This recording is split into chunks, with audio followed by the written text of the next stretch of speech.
BJP RSS चाहते हैं कि आजादी से पहले जो था, जहां गरीबों के कोई अधिकार नहीं थे, सिर्फ अंबानी अदानी जैसे लोगों के अधिकार थे। मोहन भगवत ने कहा कि हिंदुस्तान को 15 अगस्त 1947 में आजादी नहीं मिली, वो झूठी आजादी थी। सच्ची आजादी मोदी जी के आने के बाद मिली। लोकसभा में नरेंद्र मोदी जी को इस पर मत्था टेकना पड़ा था। जब वो अंदर घुसे थे, मत्था टेक कर घुसे थे। इस देश में आपके बच्चों को रोजगार नहीं मिल सकता है। आरएसएस के नेता मोहन भगवत ने कहा कि हिंदुस्तान को 15 अगस्त 1947 में आजादी नहीं मिली, वो झूठी आजादी थी। सच्ची आजादी मोदी जी के आने के बाद मिली। भाइयों और बहनों, यह सीधा संविधान पर आक्रमण है। इन्होंने पहले, लोकसभा से पहले संविधान को रद्द करने की कोशिश की। इन्होंने कहा कि 400 पार हमारी सीटें आएंगी और जब सीटें आएंगी हम संविधान को खत्म कर देंगे, बदल देंगे। उनके सामने इंडिया गठबंधन और कांग्रेस पार्टी खड़ी हुई, हमारे कार्यकर्ता खड़े हुए और लोकसभा में 400 पार छोड़ो, लोकसभा में नरेंद्र मोदी जी को इस पर मत्था टेकना पड़ा था। जब वो अंदर घुसे थे, मत्था टेक कर घुसे थे। भाई और बहनों, एक बात याद कीजिए और इसको भूलिए मत। जिस दिन ये संविधान खत्म हो गया, उस दिन हिंदुस्तान के गरीब लोगों के लिए इस देश में कुछ नहीं बचेगा। दलितों के लिए, आदिवासियों के लिए, पिछड़ों के लिए देश में कुछ नहीं बचेगा। लक्ष्य इनका यही है। आप देखिए, 2-3 अरबपतियों को सारे के सारे कॉन्ट्रैक्ट्स दे देते हैं। अदानी, अंबानी जैसे लोगों को हिंदुस्तान का पूरा धन पकड़ाया जा रहा है।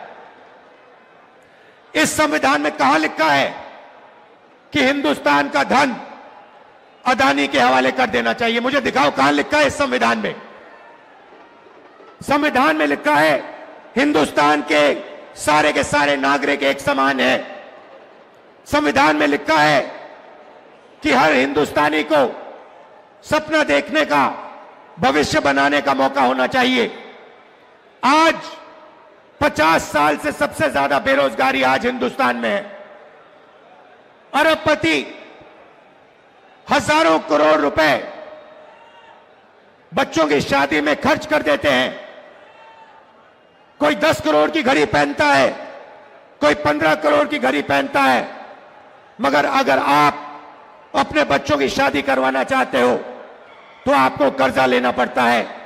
आपके घर में पैसा नहीं है। क्यों नहीं है? क्योंकि रोजगार नहीं है। और भाइयों और बहनों, एक बात भूलिए मत, जितना अदानी और अंबानी आगे बढ़ेंगे, जितना धन इन अरबपतियों के हाथ में जाएगा, उतना कम रोजगार आपके बच्चों को मिलेगा। बीजेपी आरएसएस चाहते हैं कि आजादी से पहले जो था, जहां गरीबों के कोई अधिकार नहीं थे, सिर्फ अंबानी अदानी जैसे लोगों के अधिकार थे, वैसा हिंदुस्तान चाहते हैं। यह लड़ाई हो रही है। वो चाहते हैं कि गरीब चुप बैठे, एक शब्द ना कहें, भूखे मर जाएं, कोई सपना ना देखें और हिंदुस्तान अरबपति चलाएं। जहां उनको एयरपोर्ट चाहिए एयरपोर्ट मिल जाए, जहां उनको पोर्ट चाहिए पोर्ट मिल जाए, जहां हाईवे चाहिए हाईवे बनानी है हाईवे बना ले, सारे के सारे कॉन्ट्रैक्ट्स उनके हाथ चले जाए। अब आप कहोगे राहुल जी,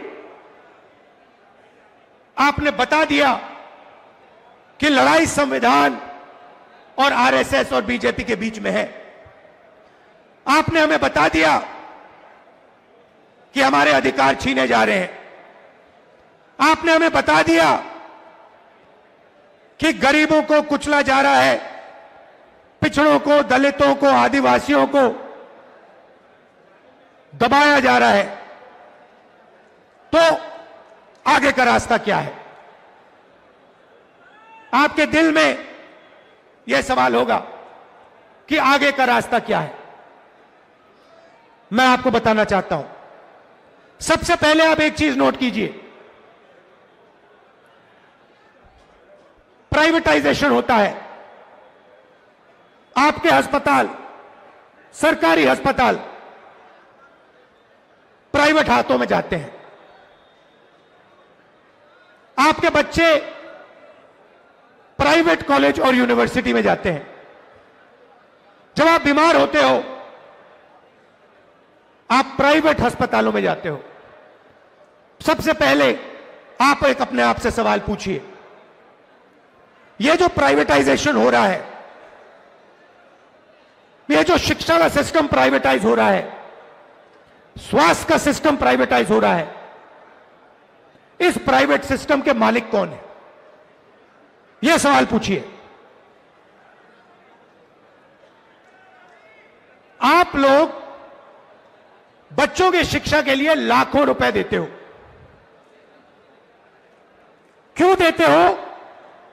क्योंकि आप अपने बच्चों को रोजगार दिलवाना चाहते हो। हिंदुस्तान में सीधी सी बात है, शिक्षा का जो सिस्टम है, सर्टिफिकेशन का सिस्टम है, ठप्पे का सिस्टम है।